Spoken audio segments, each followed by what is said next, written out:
ලෝකෙ වැඩිම රසිකයන් පිරිසක් ඉන්න ක්‍රීඩාව මොකක්ද කියලා ඇහුවොත් සමහර විට ඒ ක්‍රිකට් කියලා ඔබ කියන්න පුළුවන්. ඒත් ලෝකෙ ජනප්‍රියම සහ රසිකයන්ට වැඩිම බලපෑමක් කරන්න පුළුවන් ක්‍රීඩාව වෙන්නේ ක්‍රිකට් නෙමෙයි. ඒ තමයි ෆුට්බෝල්. එහෙමත් නැත්නම් සොකර්. ඉතින් ළඟදිම එන FIFA පාපන්දු ලෝක කුසලාන තරඟාවලිය නිසා මේ වෙනකොට පාපන්දු රසිකයන් ඉන්නේ ඉවසීමක් නැතුවයි. ඔවුන් දින ගනිමින් මේ පාපන්දු ලෝක කුසලානය ආරම්භ වෙනකන් බලාගෙන ඉන්නවා. ඉතින් ඒ නිසා තමයි අද අපි මේ වීඩියෝ එක ඉදිරිපත් කරන්න හිතුවේ. පාපන්දු කියන්නේ මොකක්ද? පාපන්දු ක්‍රීඩාවේ ආරම්භය සිද්ධ වුණේ කොතනද? පාපන්දු ලෝකයේ එතෙක් මෙතෙක් ලැබූ අසහාය වාර්තා මොනවද වගේම මේ ක්‍රීඩාව ඇතුලේ බිහිවෙච්ච සුවිශේෂීම ක්‍රීඩකයින් කවුද වගේ දේවල් ගැනත් අපි මේ වැඩසටහනෙන් කතා කරන්නට බලාපොරොත්තු වෙනවා. ඒ වගේම තමයි ලෝකේ ප්‍රකට පාපන්දු ක්‍රීඩකයින් ගැන නොදන්නා කරුණු ගොඩක් දැනගන්නත් වාට මේ වීඩියෝ එක ඉවර වෙනකොට පුළුවන්. ඉතින් අපේ channel එක subscribe කරලා මේ වීඩියෝ එක ඉවර වෙනකන්ම නරඹන්නට කියලා මම ඔයාට ආරාධනා කරනවා. ඉතින් වැඩි කතා නැතුව අපි යමු පාපන්දු ලෝකෙට.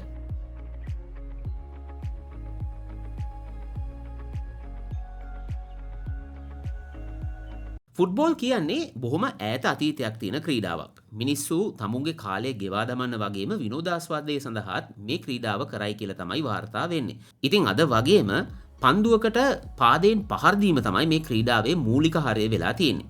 චීනයේ කුජෝ කියන ප්‍රදේශයේ ක්‍රිස්තු පූර්ව 3 වෙනි සියවසේ විතර ඉඳලම රවුම් බෝලයකට පාදයෙන් පහර දෙමින් පාපන්දු වලට සමාන ක්‍රීඩාවක් කරලා තියෙනවා කියන සාක්ෂි තියෙනවා. ඒ වගේම ග්‍රීක සහ රෝම ශිෂ්ටාචාරවලත් මධ්‍යකාලීන යුරෝපයේ ගම්මානවලත් ෆෝක් එහෙමත් නැත්නම් ෆුට්බෝල් නමින් ක්‍රීඩාවක් සෙල්ලම් කරලා තියෙනවා.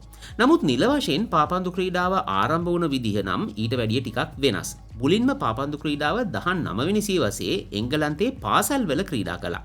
ඒ කාලේ නම් නිශ්චිතව නීති පද්ධතියක් මේ ක්‍රීඩාවට තිබිලා නැහැ. එක එක පාසල්වල එක එක නීති තමයි තිබිලා තියෙන්නේ.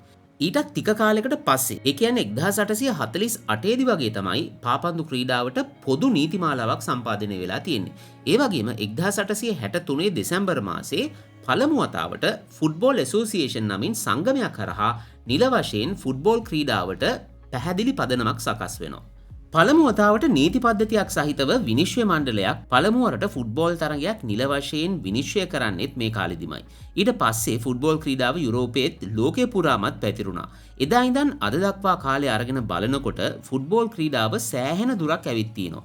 ඒ වගේම මේ වෙනකොට ලෝකේ ජනප්‍රිය ක්‍රීඩාව වගේම මේ ක්‍රීඩාව වෘත්තිමය මට්ටමින් සිදු කරන ක්‍රීඩකයොත් විශාල ප්‍රමාණයක් බිහි වෙලා ඉන්නවා. ෆුට්බෝල් ලීගය ආරම්භ වෙන්නේ 1888 දී. ඒ වගේම 1930 දී පළමු වතාවට පැවැත්විච්ච පාපන්දු ලෝක කුසලානයත් සමගින් ෆුට්බෝල් ක්‍රීඩාව ලෝකයේ ජනප්‍රියතම ක්‍රීඩාවක් බවට පත් වෙනවා. ඊට පස්සේ උදාවෙච්ච යුගය පේලේ, මැරඩෝනා, රොනාල්ඩෝ වගේම මෙසි වගේ අති දක්ෂ ක්‍රීඩකයින් මේ ෆුට්බෝල් පිටියේ හරඹ කරන යුගයක් බවට පත් වෙනවා. පාපන්දු ක්‍රීඩා පිටියේ එතෙක් මෙතෙක් විශාලතම වාර්තා ලැබූ රට වෙන්නේ බ්‍රසීලයයි. ලෝක කුසලාන අතීත සංඛ්‍යාදත්ත අනුව බ්‍රසීලයත් ක්‍රීඩා කරපු තරඟවලින් තරඟ 76ක් ජයග්‍රහණය කරලා ජයග්‍රාහී රටවල් ලයිස්තුවේ ඉදිරියෙන්ම තමුන්ගේ නම සටහන් කරගෙන තියෙනවා. ඒ විතරක් නෙවෙයි බ්‍රසීලය කියන්නේ ලෝක කුසලාන 5ක් ජයග්‍රහණය කරපු පාපන්දු ලෝකයේ රජුරෝයි කියලා හඳුන්වන එකත් ඉතාම සාධාරණයි. 1958, 62, 1970, 1994 වගේම 2002 කියන විදිහට අවුරුදු 5කදී බ්‍රසීලය ලෝක කුසලානය ජයග්‍රහණය කරන්නට සමත් වුණා. බ්‍රසීලය විතරක් නෙවෙයි යුරෝපා මහද්වීපයේ ජර්මනිය සහ ඉතාලියත් පාපන්දු ලෝක කුසලාන ඉතිහාසයේ ජය කෙහෙලි නංවපු රටවල් දෙකක්. මේගොල්ලොත් අවස්ථා 4 බැගින් ලෝක කුසලාන ජයග්‍රහණය කරලා තියෙනවා. ඉතින් ඒ වගේම තමයි අපි ගොඩ දෙනෙක් ආදරය කරන ලයනල් මෙසිගේ මව්බිම වන ආජන්ටිනාවත් මේ ලෝක කුසලානයේ ලොකු දෙයක් කරපු රටක්.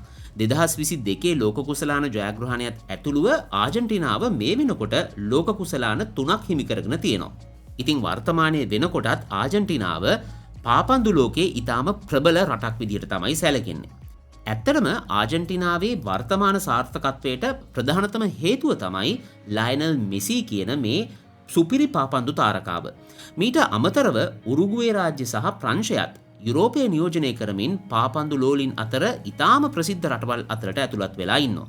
2026 පාපන්දු ලෝක කුසලානයේ සම්බන්ධයෙන් බලපුවම මේක FIFA පාපන්දු ලෝක කුසලාන ඉතිහාසයේ විශේෂතම එකක්. ඒකට හේතුව තමයි ඇමරිකාව, කැනඩාව සහ මෙක්සිකෝව කියන රටවල් තුන එකමුතුව තමයි මේ අවුරුද්දේදී ලෝක කුසලානයේ සත්කාරකත්වය දරන්නේ. මීට කලින් කවදාවත් රටවල් තුනක් එකතු වෙලා FIFA ලෝක කුසලානයක සත්කාරකත්වය දරලා නැහැ. මේ පාර පාපන්දු ලෝක කුසලානය ජුනි මාසේ 11 වෙනිදා ඉඳලා ජූලි මාසේ 19 වෙනිදා වෙනකල් පැවැත්වෙනවා. මේ තරඟාවලියට කණ්ඩායම් 48ක් එකතු වෙනවා වගේම මේක තමයි ලෝක ඉතිහාසයේ පැවැත්වෙන විශාලතම පාපන්දු ලෝක කුසලානය. ඒකට හේතුව තමයි රටවල් 48ක් වගේ දැවැන්ත සංඛ්‍යාවක් මේ තරඟාවලියේ අවසන් අදියරට එකතු වීම. ඉතින් ලෝක කුසලානයේ අවසන් මහා තරඟය පැවැත්වෙන්නට නියමිත වෙලා තියෙන්නේ ජූලි මාසේ 19 වෙනිදා නිව්යෝක් නුවර නිව් ජර්සි වල පිහිටලා තියෙන මෙට් ලයිෆ් කියන ස්ටේඩියම් එකේ.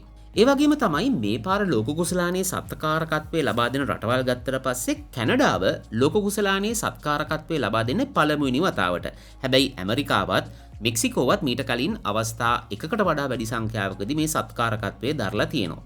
ඉතින් කැනඩාව මේ විදිහට මේ ලයිස්තුවට එකතු වෙනකොට 2026 පාපන්දු ලෝක කුසලානය ඉතිහාසයේ වාර්තා ගොඩක් අලුත් කරයි කියලා මේ වෙනකොටත් පුරෝකථන ඉදිරිපත් වෙලා තියෙනවා. හොඳයි, අපි ඊළඟට විමසා බලමු මේ පාපන්දු ලෝකයේ කිරුළ දරපු පාපන්දු රජවරුන් එහෙමත් නැත්නම් සුපිරිම ක්‍රීඩකයින් කවුද කියලා. ෆුට්බෝල් රෙකෝඩ් සම්බන්ධයෙන් ගත්තට පස්සේ මේ රෙකෝඩ්ස් වලින් වැඩිම ප්‍රමාණයක් බෙදිලා ගිහිල්ලා තියෙන්නේ පේලේ, මෙසි සහ රොනාල්ඩෝ කියන ක්‍රීඩකයින් අතරයි. ඒ වගේම පාපන්දු ක්‍රීඩා ඉතිහාසයේ එතෙක් මෙතෙක් තියපු වැඩිම වාර්තා සංඛ්‍යාවක් අයිති පුද්ගලයා විදිහට එහෙමත් නැත්නම් ක්‍රීඩකයා විදිහට ආජන්ටිනාවේ ලයනල් මෙසි සැලකෙනවා. මෙසි ගිනත් පොතට පවා ඇතුළත් වුණ ක්‍රීඩකයෙක්. බැලන් ඩිෝර් සම්මාන 8ක් ජයග්‍රහණය කරපු එකම පුද්ගලයා විදිහට තමයි ලියෝ මෙසි සැලකෙන්නේ. ලෝකේ හොඳම ක්‍රීඩකයා විදිහට ඔහු 8 වතාවක් වාර්තාවලට ඇතුළත් වෙලා ඉන්නවා. ඒ වගේම 2012 දී ඔහු ගෝල 91ක් ලබා ගනිමින් වසරක් තුල ලබාගත් ඉහළම ෆුට්බෝල් ගෝල් සංඛ්‍යාව හිමි පුද්ගලයා විදිහට ගිනස් වාර්තා පොතට ඇතුළත් වෙලා ඉන්නවා. ලා ලීගාවේදී වාර්තා වෙච්ච ගෝල 474ත් තනි ක්‍රීඩකයෙක්ගේ නමට ඉදිරියෙන් සටහන් වෙලා තියෙන වැඩිම ගෝල් සංඛ්‍යාව විදිහට තමයි මෙසිගේ නමට ඉස්සරහින් සටහන් වෙලා තියෙන්නේ. ඊට පස්සේ වර්තමාන පාපන්දු ලෝකයේ තවත් ප්‍රබලතම තරුවක් විදිහට හැඳින්වෙන ක්‍රීඩකයෙක් තමයි පෘතුගාලයේ රොනාල්ඩෝ. රොනාල්ඩෝ විශේෂ වෙන තවත් එක් කාරණයක් තමයි ඔහු සියලුම තරඟවල ගෝල 970කට අධික සංඛ්‍යාවක් වාර්තා කරලා තිබෙන එක. ඒ නිසාම ඔහු ඔෆිෂියල් टॉप ස්කෝරර් විදිහට පාපන්දු ඉතිහාසයේ හැඳින්වෙනවා. මේ විතරක් නෙවෙයි, වැඩිම චැම්පියන් ලීග් ගෝල් ගාන අයිති වෙන්නේ රොනාල්ඩෝටම තමයි. මේක 140කටත් වැඩි සංඛ්‍යාවක් කියලා පාපන්දු ඉතිහාසයේ වාර්තා වෙනවා.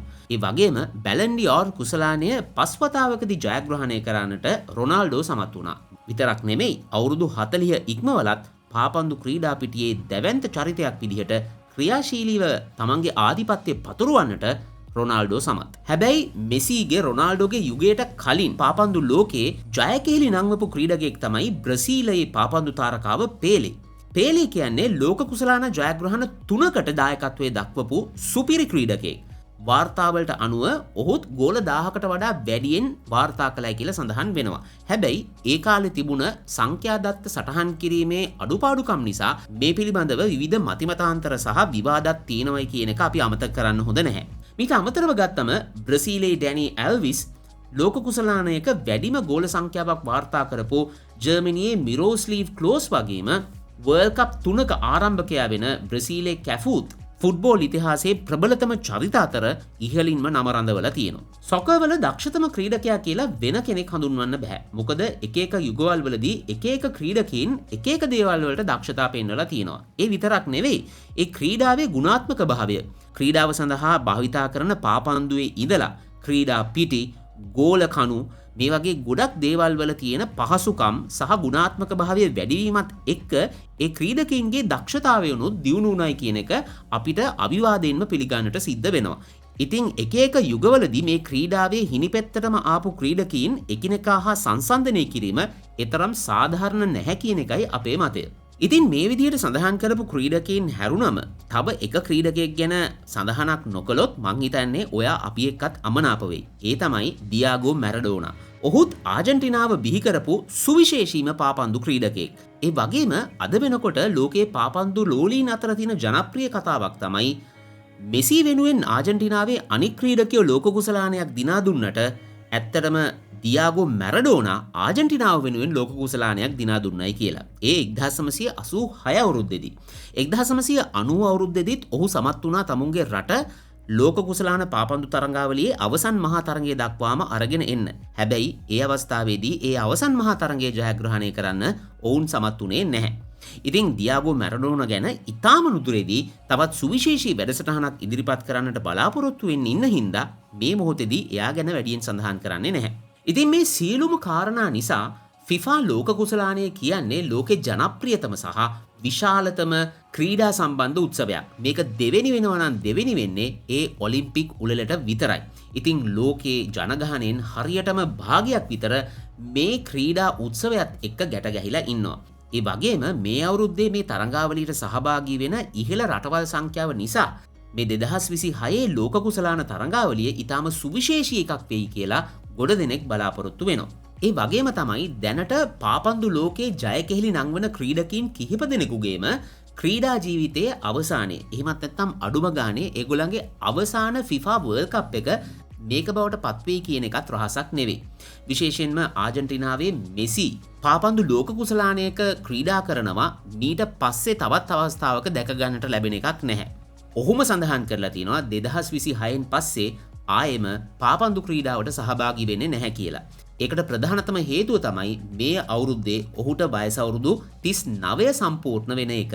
ඉතින් මීට කලින් පාපන්දු ලෝක කුසලාන 5කට සහභාගී වෙච්ච මෙසි 2026 අවුරුද්දේ පාපන්දු ලෝක කුසලානයට ක්‍රීඩා කිරීමත් එක්ක ලෝක කුසලාන පාපන්දු තරඟාවලි 6කට සහභාගී වෙච්ච එකම ක්‍රීඩකයා විදිහටත් අලුත් වාර්තාවක් තියෙනවයි කියලා නිශ්චිතයි.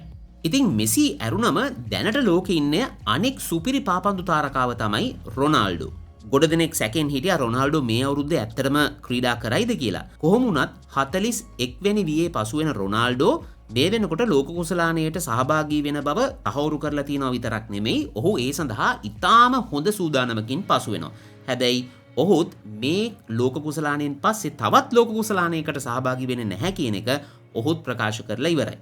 ඒ විතරක් නෙමෙයි ක්‍රොයේෂියාවේ තවත් සුපිරි ක්‍රීඩකයෙක් වෙන ලූකා මොඩ්රිච්ගෙත් අවසන් ලෝක කුසලාන පාපන්දු තරඟාවලිය 2026 වෙන බව ඔහුත් නිවේදනය කරලා ඉවරයි. ඉතින් මේ කීපු ක්‍රීඩකින් තුන්දෙනාට අමතරව පෝලන්ත පාපන්දු ඉතිහාසයේ බිහිවිච්ච දක්ෂතම ක්‍රීඩකයෙක් වෙන රොබර්ට් ලෙවන්ඩෝව්ස්කිත් ආපහු පාපන්දු ක්‍රීඩා පිටියක දකින්නට නැහැ කියලා වාර්තා වෙනවා.